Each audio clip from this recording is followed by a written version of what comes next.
नमस्कार।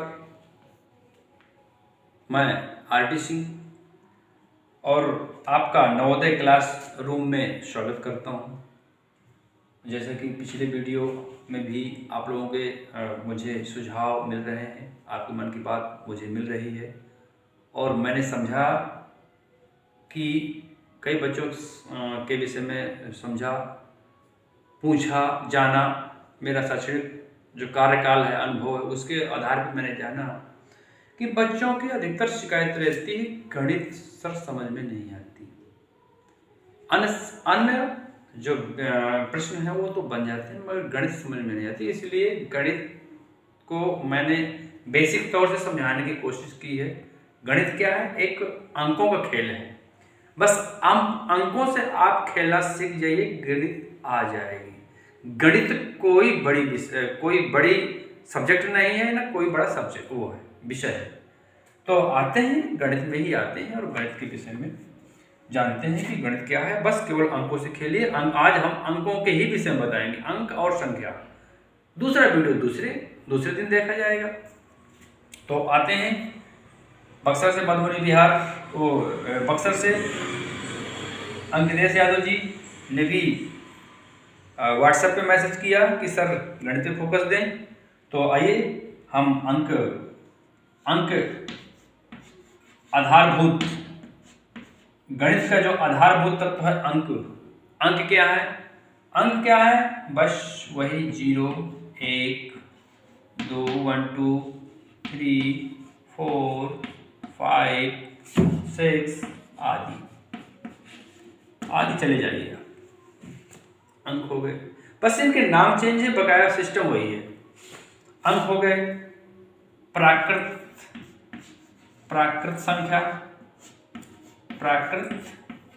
संख्या, नाम चेंज है, सिस्टम वही है।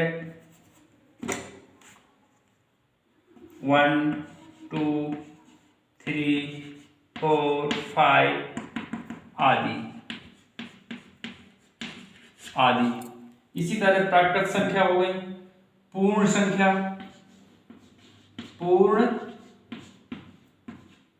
संख्या सिस्टम वही है, केवल इसमें 0 लगाना है। 0, 1, 2, 3, 4, 5, 6 आदि। आगे भी संख्याएं, आज संख्याओं का ही हम अध्ययन करेंगे, क्योंकि जब हम वैसी चीजों का अध्ययन कर लेते हैं तो हमारी इमारत मजबूत होती है। तो हम अपनी गणित रूपी इमारत को मजबूत बनाने के लिए अंक हैं, जिनका खेलना है हमको समस्त गणित में, उन्हीं को हम आगे भी देखते हैं। प्राकृत संख्या हो गई। सम संख्या क्या है? सम संख्या वो संख्या है जिन संख्याओं में या जो संख्याएं 2 से जिनमें पूर्णतः जो विभाजित हो जाती है वो सम संख्या कहलाती है। जैसे 4, 6, 8 आगे आप समझ लें, ये 2 जोड़ते जाएं आदि। जो समझ में ना आए व्हाट्सएप में पूछिए, कमेंट में पूछिए और अपना गणित मजबूत करिए। सम संख्या, विषम संख्या क्या है? विषम संख्या वही 3, 5, 7, 9, 11 आदि बहुत सी संख्या विषम संख्याएं होती हैं। जो समझ में ना आए पूछिए जरूर।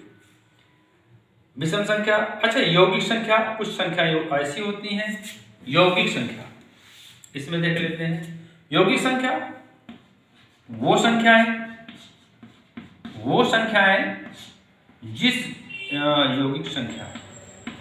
जिन संख्याओं में एक और स्वयं के अलावा, स्वयं जो संख्या है और एक के अलावा अन्य संख्याओं से जो विभाजित हो जाती है उन्हें कहते हैं यौगिक संख्या।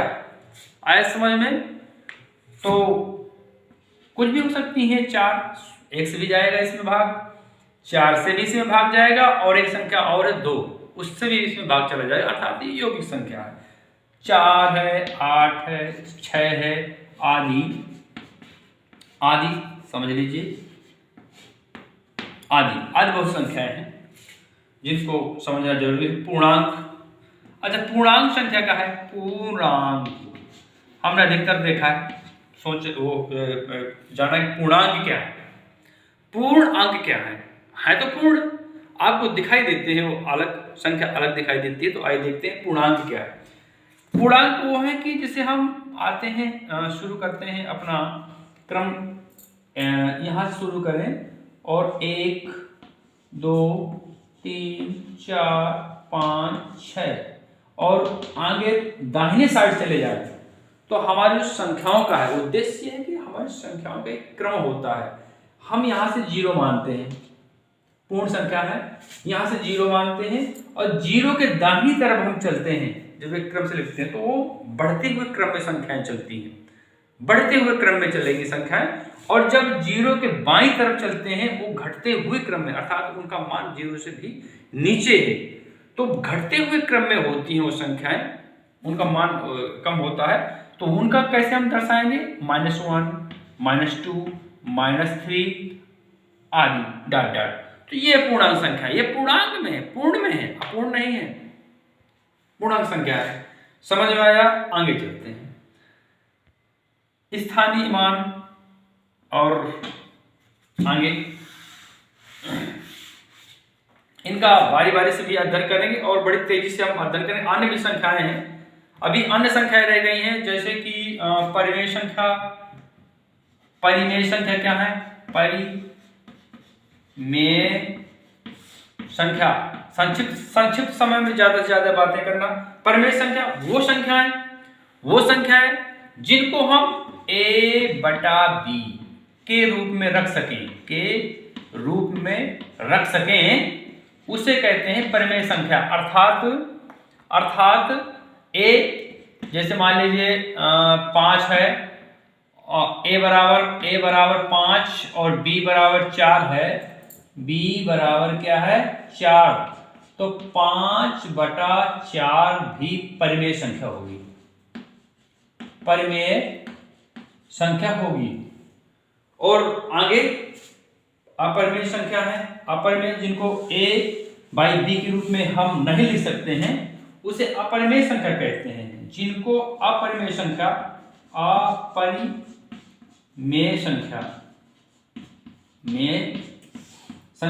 जिनको a/b के रूप में न लिख सके, ठीक है, रूप में न लिखा जा सके,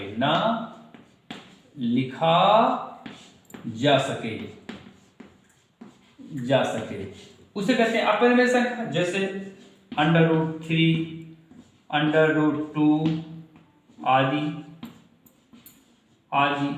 इसमें एक और चीज आती है पाई को भी अपरिमेय मानते हैं, पाई को भी अपरिमेय संख्या कहते हैं, अपरिमेय संख्या कहते हैं।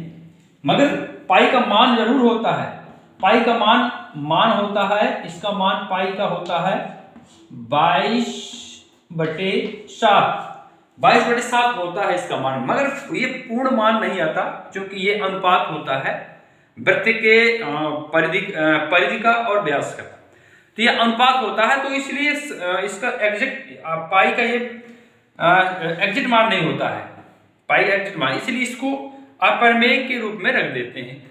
तो आगे हमारा वीडियो बड़ा ना हो, आप अगले वीडियो में अन्य संख्याओं के विषय में आपको जानकारी दी जाएगी, जैसे कि आंकिक मान क्या है, बड़ी संख्या, बड़ी से बड़ी संख्या क्या है, छोटी से छोटी संख्या क्या है, इसके विषय में आगे भी आपको बताएंगे अगली वीडियो में। और कभी कभी सवाल वहाँ आते ही हैं, कभी कभी नहीं आते ही हैं, अमूमन आते हैं सवाल क्या आते हैं कि आप लगातार जैसे 10 प्राकृतिक संख्याओं का योग क्या है, या 20 प्राकृतिक संख्याओं का योग क्या है, या 10 क्रम से प्रथम 10 सम संख्याओं का योग क्या है। इस तरह से तमाम जो क्वेश्चन आते हैं उन जिज्ञासाओं को हम शांत करने का प्रयास करेंगे, बताने का प्रयास करेंगे।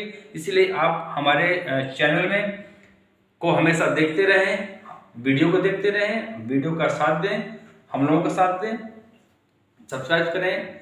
और जो बच्चे, ऐसा नहीं कि नवोदय विद्यालय के लिए अन्य, ये मैथ या गणित एक ऐसी चीज है कि ये तो बैंकिंग है, हर आजकल कॉम्पिटिटिव एग्जाम में मैथ तो रहती ही है, तो उसमें भी काम आएगा, सभी के लिए काम आएगा। तो आप इस तरह अपना प्रेम और प्यार बनाए रखिए, वीडियो को देखते रहिए। आज के लिए इतना ही। नमस्कार, धन्यवाद।